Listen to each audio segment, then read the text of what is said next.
feel like I'm a facilitator and a defender of a creative vision. You know, the times that I felt that I've been doing it best is when I'm helping the writer, you know, firstly and primarily, clarify and achieve their vision. All this opportunity comes up, you know, for early episodes once you've got to the end, you know, like, oh my God, we can put that back there, or we could, you know, hint at this, or we could, you know, we could tie that back to that, or we could, you know, blah, blah, blah. How I look at it is I go, what's the best version of this show that I can deliver in the time that I've got available? What's the best use of resources? And if more time in the edit is going to help that, then I'll fight for that.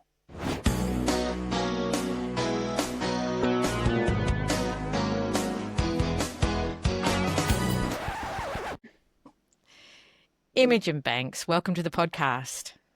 Thank you, Julie. You produce some of the best television that's ever come out of Australia, including Fake, Offspring, RFDS and Safe Home, where we work together. One of the reasons I'm really excited to talk to you today is because when we worked together on Safe Home, with you producing and me as head of scripted at SBS, I learned so much from you about producing, especially about the post process. And I think it's really insightful. So I wanted to delve into that with you, what you do differently, because I think what we're really seeing is some of the results you get from the way that you approach it. But maybe we'll start with the big picture, the art of producing. In your opinion, what does a producer actually do? For me, the way that I always approach it is that I feel like I'm a facilitator and a defender of a creative vision. The business part of producing is the bit that I suffer through to get to the bit that I like, which is the creative. I'm the kind of the fence around the creative vision. And I'm there to kind of like hold that and protect it and, you know, facilitate it. It's quite a shape-shifting role.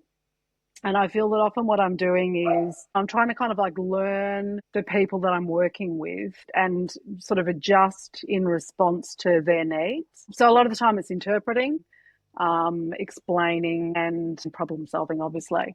So that's the main part. And that's the main way that I think about it.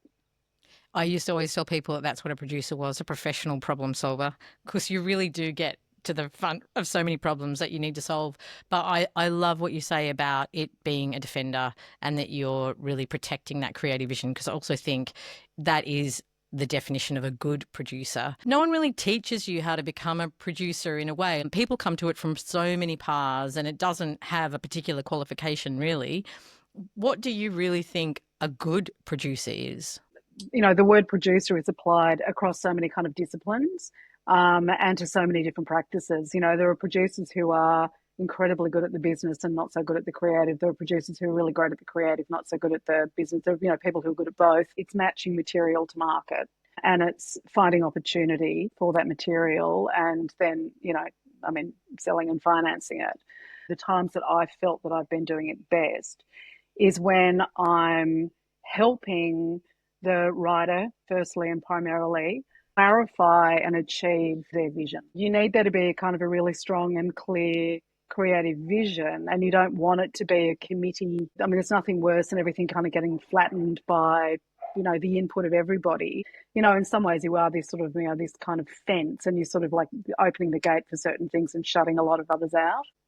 It's certainly something I've heard people comment about you as a producer, that you're an excellent communicator. So you know what information to pass where and how to keep that collective vision, but also make sure everyone's got the information. You know, it's nice to hear, and it's, you know, I'm sure that there are examples where I haven't been at all. But I think that a lot of the job, and this is what I realise the more that I do it, a lot of the job is actually just finding people that you communicate well with. So that's half the battle. It's just being really kind of careful about who you collaborate with, you know, and finding people who speak similar language to you, you know, and it's such a joy when you do find those people because the communication's easy. Who or what have you learnt the most from about how to produce? I feel like I learn on every single project. You know, I learned so much on Safe Home, you know, I learned so much on Fake. I mean, obviously the person that I learned a lot from was John Edwards. He was the person that I started producing with. I started my, you know, career with him, and I learned an enormous amount from working with him. Since I've had my own company, you learn from the people that you're working with. I've learned so much since starting Kindling. I think that has been the overwhelming great lesson on both Safe Home and Fake is I've really leant into the power of post on both of those productions, and I've loved it. I really want to get into that with you because I was blown away seeing how much you owned the post process. And in terms of that, defending the story, knowing what the story needed to get as strong as it could be, you Mhm. absolutely drove that in a way I've never seen, and I don't feel that I did that as a producer. That's why it was just so spectacular to me. And I could see the difference it was making in deepening the story. But before we get there, you had a pretty spectacular run. You've got pretty amazing taste, and now you've got your own company. How do you pick what is right for Kindling to do? I think that the thing that I always look for in projects are somebody with something to say that I understand. It's got to be something that kind of I feel like I've got something to add. It's always about the writer having something that they want to say or they want to explore that crosses over with an interest that I have, and then that's always a fantastic place to start. Another thing I think is really strong in how you produce is how much you are loved by actors. Like when I was an actor, I often felt there was a bit of a disconnect with producers. And then when I was a producer, I could see that how scared the producers get of actors. But you and maybe Mm. Andy Walker, the other person in the industry who I think really are producers who are loved by actors. How do you do that? What's your approach to working with actors? I think that it's probably very evident that I care about the work and that I care about what is being delivered. So I guess there's a certain level of confidence that they're able to have that I'm going to kind of like look after the creative kind of core of the project.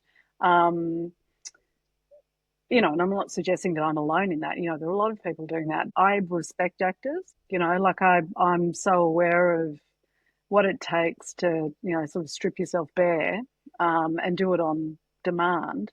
So I guess they're the sort of basic things, like I care about the work, and I respect what they're doing and how vulnerable they need to be to do it well. Yeah, it's true. The further I get away from being an actor, the more respect I have for what an incredibly vulnerable and generous art form it is. Like you really do, as you say, you strip yourself bare to open up the heart of other people to see about a particular human experience. Yeah, with a whole bunch of kind of, slightly bored people watching you. Yeah, it's true. It's I'll true. do that. It's true. And I think you also realize, why actors need spaces like green rooms is because to hold that energy in their body and be able to deliver as they need to, they can't hold up that big machine and all those people standing around watching. They've got to be able to hold their energy. It's not about them being pandered to. It's about them being able to do their job at the time that they need to. Yeah. And it's about, I mean, I think the other thing is, something that I always really try very hard to do, and I don't always achieve it, but I try to do is to sort of put the show as an external thing. So it's like we're all working on our show. I think that as soon as you start getting that language of, like my show or, my thing or my, that's when it all starts to go a bit wrong. So I feel like, I'm always sort of trying to bring people in to kind of work on the show. So it's something that we're all examining together. It's not mine, it's not hers, it's not his, it's not, it's sort of it's everybody's, and I think that tends to just kind of relax people. And give them ownership as well. Yeah, yeah. Is there a particular part of the producing life cycle that you enjoy the most? I love development. I love it.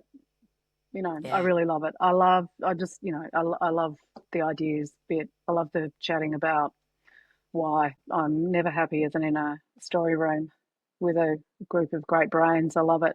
And I actually really love post now as well. I mean, I always enjoyed the edit. I come from commercial television. I come from that model where you get like one producer screening, one network screening off. It was locked. It's sort of into the next process. And so you had to be really kind of like fast in your processing. You were sort of writing notes as you were watching it for the first ever time. And that was your one shot, it kind of giving feedback. So I really enjoy the kind of plastic nature of it. And I went to art school and studied sculpture. I didn't last the full distance, but anyway, but I did a couple of years of that. And I think kind of in form or something, and I sort of think in shapes, and that's what the editor liked for me. It's sort of shape. It's like shapes, and it's sort of finding the right shape. Yeah, that's so true. They both are sculptural experiences. Let's talk about the post process and what I experienced with you on Safe Home. And just for full disclosure, it was a situation where, I was in that rhythm as commissioner where I was, waiting for that post path and wanting to see those cuts. There's always an anxiety around that. And it was the right decision. You held me back. You really took control of it in a very calm way, and you just said, we're not ready yet. And then when I came in, it was quite a way into the post process. And then it was a first cut, and then it was a second cut, and then it was a third cut. Can you talk through that approach? Because I never felt unconfident. I always knew that you were going to deliver. So you were managing me in a really effective way where it wasn't going to threaten anything down the line that I knew I had to deliver on.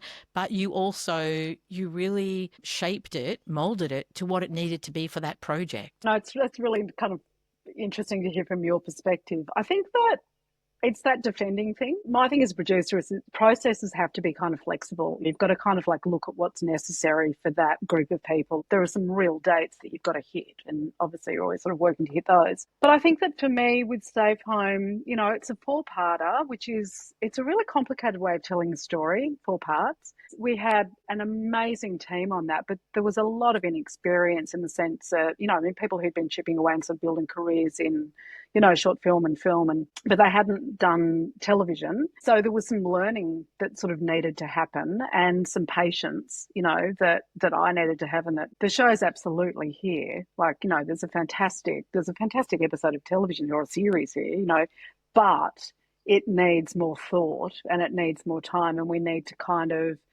find the sort of the screen language, and it really was very much about letting people have access to the sort of interior spaces of the characters to kind of allow an audience to engage emotionally with the storytelling. I mean, the same thing happened with Fake, and that wasn't because of inexperience. That was just because of the sort of the subtlety of the storytelling, the experience of being inside a sort of a, psychological kind of dilemma. And that's the power of the edit, that if you've got the time and the ideas, you can kind of impact the way that the story's landing hugely, and it's fun. When you talk about finding the language, can you give us some examples of that? With Safe Home, I think what it was actually was we didn't have those sort of jarring flashes for Diane's story, which was beautiful Janet's story, which was for people who haven't watched it, she was a woman in a terrible situation, and because of the way that character was behaving on screen, she was kind of contained, and she was holding everything kind of in tight because she was a woman who was living in a volatile situation. So we needed to kind of let the audience know what was happening for her sort of internally. So we just sort of played around with the screen language in the sense that we sort of like looked at kind of, flashes of, we played with sound, sort of image flashes as well. We'd always talked about, finding something for the other, stories that we were sort of featuring in different episodes, but we hadn't actually landed on anything. So that was very much something that we sort of needed to kind of look at in the edit.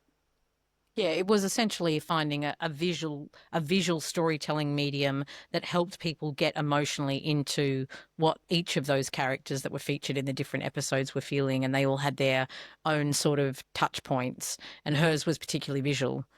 And for Fake, was there a different but similar way that you found through the edit a language that helped land that story? The similarity with both of those pieces of television is that they're really sort of one story, so they're, unlike episodic television of the old days, one story. So it's just the ability to look at all of the episodes and to kind of calibrate them all before you start delivering, because in the old days, you'd cut episodes 1 and 2, you'd send them off down the line, that they'd be locked and they'd be off before you'd cut sort of episodes 3 and 4, and then they'd be locked, and then you cut, and then you'd be thinking, oh, if only we'd known that we were doing this in this episode, then we could. If you've got the time, and obviously deliveries aren't running or TX dates, if you can take it and if you can kind of afford it, because that's the other sort of part of it, is that your payments are often triggered by delivery. So if you can kind of hold on and hold back the delivery of everything, then you can look at all of the episodes. You can look, back at episodes 1 and 2 when you've cut episode 8, and when you've really sort of, been through the whole experience of the show, and there might be something that you've learned in the story later that applies. With Fake, it was more because we had actually locked the first couple of episodes because Emma Freeman had done them and she'd sort of gone off to the newsreader. So those were sort of locked, but we hadn't scored them. We hadn't done graphics. We hadn't done all those sorts of things. And so they were the things that we were able to sort of, establish the language for the whole series, not just for the first 2 episodes. So we're able to go, okay, what does the music need to do to get us from there to there? And what's the graphic language that's actually going to work for the whole show? And how does it evolve? And where do we start it? And so we're able to sort of keep going and throwing with it all and sort of developing it and just really kind of honing it, and being really intentional with it all. Not locking off episode 1 until you've got that final ep, so that you can really have a consistency, and everything that you've learnt about the story all the way through, you can make sure that those really important early eps also benefit from that. Well, it just means that you've sort of you can exploit opportunity. All this opportunity comes up, for early episodes once you've got to the end, like, oh my God, we can put that back there, or we could, hint at this, or we could, we could tie that back to that, or we could, blah, blah, blah. You're very lucky if you can do that, if you can hold all episodes open until the end. I love talking about these things because they are doable. Sometimes they just take a bit more organisation or a bit more upfront understanding, because, as you say, we don't have that same network imperative to get things on air. So it is a different era of making television, which does allow this kind of thought and approach to happen. Another thing that I remember learning from you that I've put in the 79 lists that I've been doing is about the importance of characters having time alone on screen. Can you talk about your approach to that, and also how you've used that in past shows to help people emotionally orientate to characters? Like, I remember you telling me, for example, how you'd used it in Offspring to really bring people into Asher Keddie's character. I think that was very much something I learnt making Tangle. So very early in my career, it's very much a Fiona Series thing. She always wrote these little scenes of people alone, these little moments, these key moments of people alone. And I, always loved them. And they were always moments that you had to kind of fight to keep in script. Sometimes it was directors that you'd have to fight about them, because they'd be like, how am I going to let an audience know that she's thinking that? Because Fiona would write something like, she lies in bed thinking of blah, blah, blah. But you'd be like, no, just trust the context. And they were always really powerful. They're just always these moments that sort of let you inside a character's emotional state and really kind of like bond. And they're also sort of opportunities to explain something about somebody without, having to, put it in dialogue. They've just always been something that I've loved. And so I've always fought for them in script and defended them, and tried to explain them to whether it's network or director and I do think that, sometimes they can be really indulgent. There've been moments where they've sort of gone on for far too long. I think also once people start working with them, they start to really love them. And there've been moments with directors where they've sort of started to milk them to a point that, it's unsustainable to justify sort of a 3-minute scene of somebody, drinking something or putting on lipstick. But I think that they can offer great insight into somebody's emotional state and bond an audience to character. Yeah. That's absolutely. And I think part of that is also the great work you do in helping create a point of view. Like with your stories that you produce, it always feels like you know exactly whose point of view the story is in at any one moment. Are you conscious about that? Yeah, again, I think that's something I learned. You pick up things along the way, and obviously it started a bit entangled with, with writers like Fiona, but then it was a real Offspring thing. That was such a point of view heavy show. And if Nina was in this scene, then it needed to be her point of view of that scene. And it was just sort of remarkable to me over the sort of years of producing that show, how many times I had to argue that point, and how a lot of the time, not every time, but a lot of the time you'd sort of have a new director come onto that show, and that would always be the hardest thing to explain, or a new editor often, that you'd get into a first cut of an episode and Nina would not be there. she'd sort of be absent. And when the scenes were cut democratically, it just wasn't Offspring. It was, it was a completely different show. So I learned so much about point of view making that. Can you talk about technically what that looks like? It's you're coming back to that Asher Keddie character at key moments, or are there other technical applications that you can use to give an example of how you kept that in her point of view? A dinner party. I mean, dinner parties were always sort of a classic. There'd be like 8 characters in a scene. The poor director would have, 15 minutes to shoot it. And there'd be all of these, moments that would need to be kind of clocked. You could never kind of go cut between, say, Jimmy and Billy, Geraldine. Blah, blah, blah. You'd always have to make sure that you were cutting to Nina watching. You'd always need to know what Nina was thinking about what was being said by Billy to Jimmy or what was being said by Geraldine. So it's very much about sort of making sure that you're watching Nina, watching things happen, or you're watching the characters from Nina's point of view. It really did deliver on that emotional connection. I think it's a really sort of simple but highly effective tool in the edit. We're talking about the picture edit there, but are there other specific approaches that you found really effective as you go down the line through sound, visual effects that similarly help that emotional orientation to the story? I mean, I think sound's a really interesting one. Music's always really complicated, It can create an environment of a sort of an interior environment, or it can be describing what's on scene. And I feel like I'm slightly allergic to music that describes to me what I can see. I think that you can use music as subtext, you can use it to kind of explain or sort of help suggest something else. That's always my preferred approach to score, unless it's being used very directly and for a very good reason for storytelling. I hate being kind of manipulated by violin, It's always very upsetting to me. I love working with composers. It was the first draft of the music of Fake, and Cornell and Alex did such an incredible job on that show.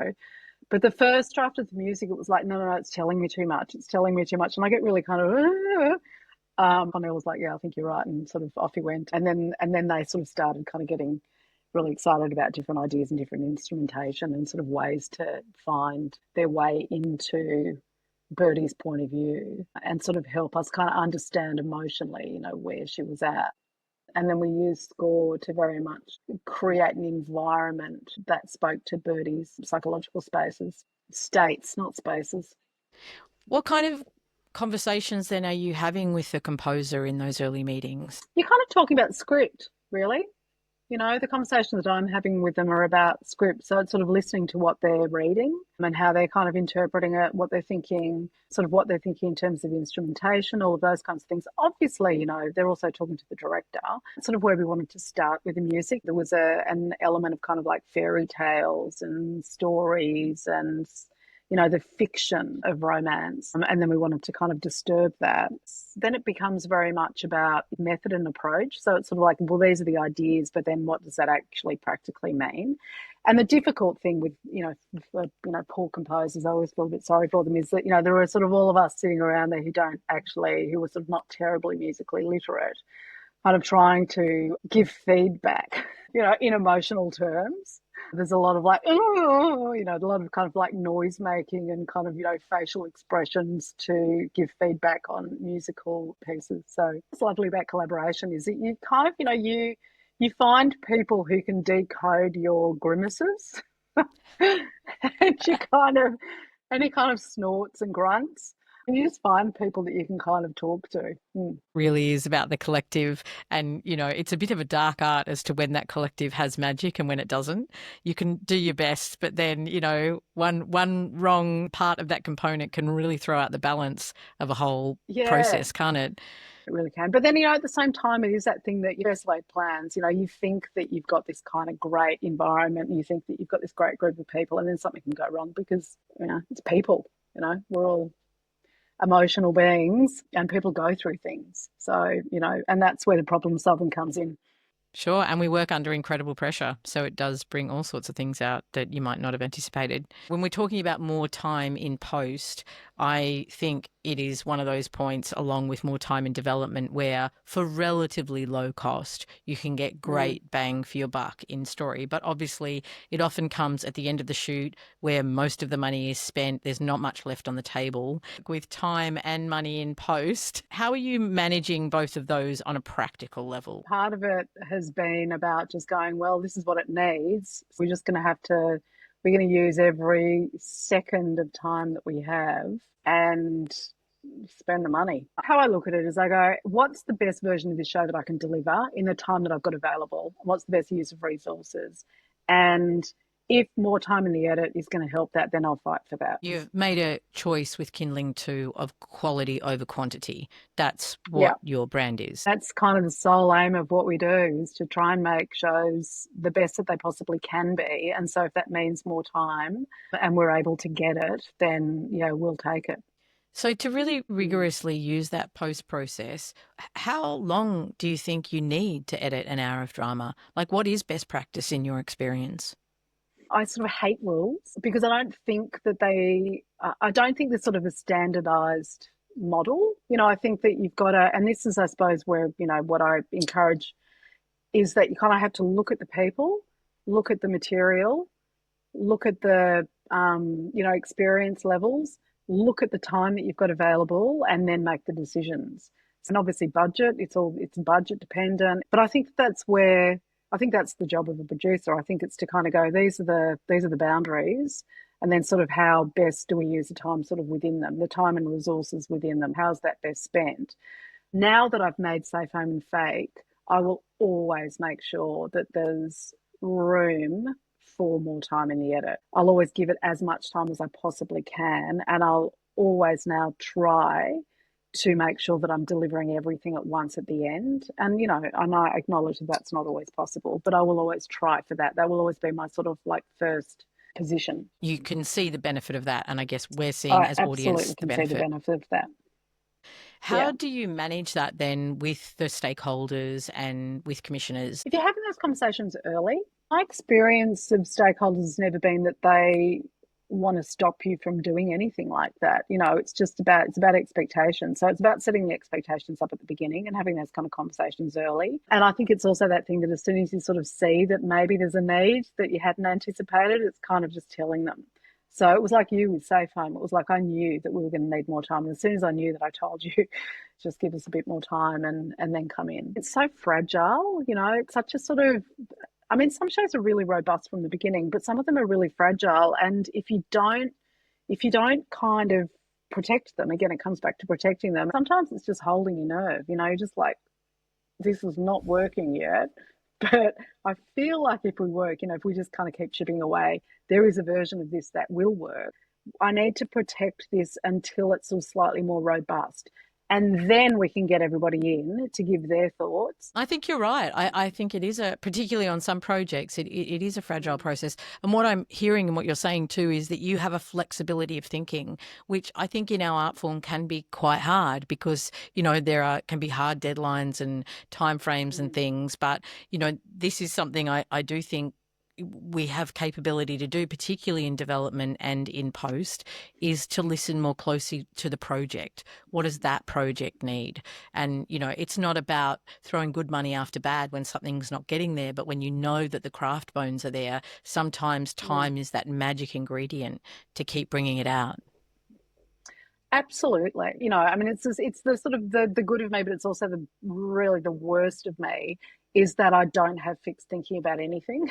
But I'm always figuring stuff out and I'm always flexible. And I mean, I was thinking about, for some reason, you know, do you remember the red and the blue, those little plasticine, it was an Italian plasticine animation, claymation, when we were young in the 70s. And I think about that a lot. Like, and I feel like that's the way that I think. It's this sort of constant reshaping, constant reshaping, constant reshaping. I think that's why I love development and the edit, because that's what you're doing. You're constantly reshaping it. And that's also why it's important to find the right collaborators for that, because there are some people who hate working like that. There are some writers who don't want that constant kind of conversation, but there are some who love it. Over your career, but then particularly looking over these last few years where you've got to, have your own company, as well as really looking at the post process, have you found other ways of doing things that you think are really helpful in terms of that good to great story ambition we have to keep strengthening our stories? I think that for me, it's always about if things feel hard, then there's something wrong, you know? I think when you've got really good alignment with a writer and you're both kind of really on the same page, and then everybody that you sort of like bring into that is also aligned, then there's sort of an energy created that pushes projects over the line. I feel like in my career, whenever I've made a pragmatic decision, that, whenever it's been a decision based on, I mean, not necessarily a shortcut, but maybe somebody else's thinking, it's always gone wrong. Yeah. And I think alongside that is that clear shared vision that multiple people have that is the same is also where I've felt there's a flow and things actually get made as well. Like, it's Yeah. one of the reasons I do like that showrunner model or writer producer, whatever you want to sort of call that combination, is because when you've got that heartbeat of a project, feels like others can Mm. align around it. Whereas if you're missing Mm. that clear central vision that's got a momentum to it, then projects do just seem to be very hard to get up. They are for me. They're not for everybody, but I think for me, I can't work like that.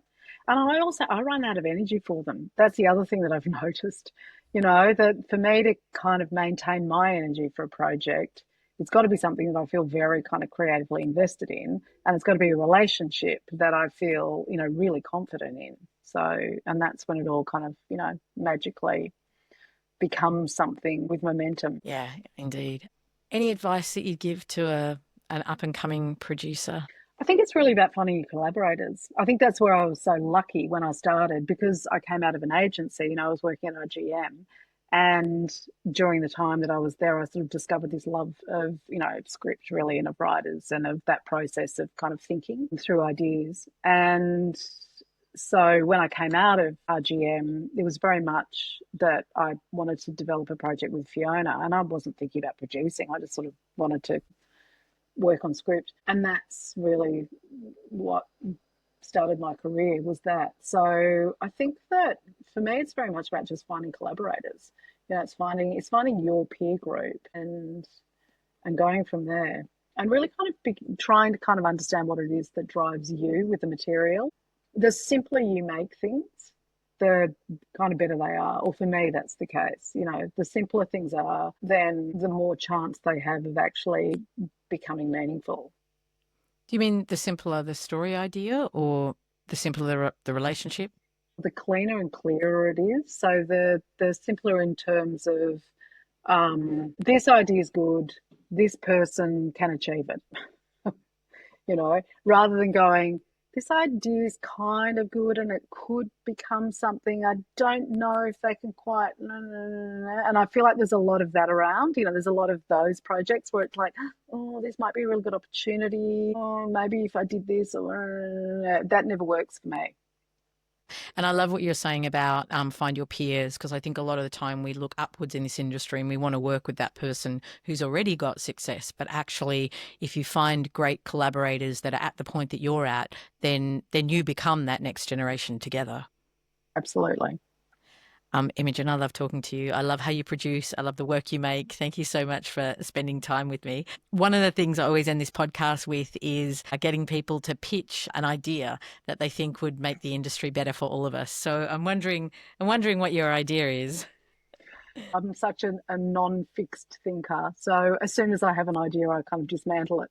The one thing that I'd love to do, though, this is what I've been thinking a lot about, is the idea of retreats. I think just in terms of sparking collaborations and in terms of sparking ideas, there's room somewhere in this industry for a retreat of sorts, like a creative Gwingana. And I just Love it. really love the idea of that because I think that, when people get together, it tends to be like Spark Conference and then it's all producers and it's a fairly sort of regimented kind of, it's everyone's there to sell and learn. It's not kind of dreaming time. And I think that it'd be really nice to have more kind of like cross industry. So, actor, writer, producer, director, casting, whatever, grips, for God's sake, I mean, whatever. But I think of just sort of like minded people spending time together in a kind of no stress environment, learning and thinking. And so if anyone wants to fund that, I'm here for it. I love that idea. Thanks so much for your time, Imogen.